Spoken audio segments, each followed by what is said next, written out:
has come up with a car, right, which can be driven by... Dead people. Nope. Bats. Not It's really stupid. But no, actually, he's nearly right with bats. Can be driven by blind people. Really? No, I've got a photograph of it here. The inventors say it's always been wrongly assumed that blind people can't drive. well, they can't. Yeah, realistically, No, they can't. Blind people can drive, just mostly into things, okay? Now, this is where this comes in. It's got kind of lasers and radar on it, and they feed news of impending disaster to the driver via compressed air and a vibrating vest. Vest.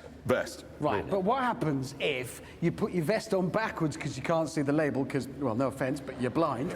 So, and then it'll say left when it means right and you'll crash. No, I think it's important that people do whatever they can to help disabled people, right? That's important. But I just can't see that working. I don't. I'm not sure.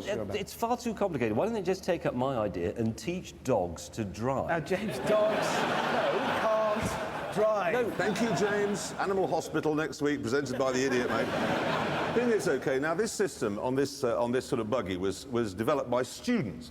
Volvo, a byword for safety, has now developed a similar system, okay? And they recently invited all the world's press over to Sweden to have a look at a system which, you know, it basically sees the obstacle. If it thinks the driver's not concentrating, we've fallen asleep. Or he's blind. It will brake for you. So here's their test, okay? This was just a couple of weeks ago.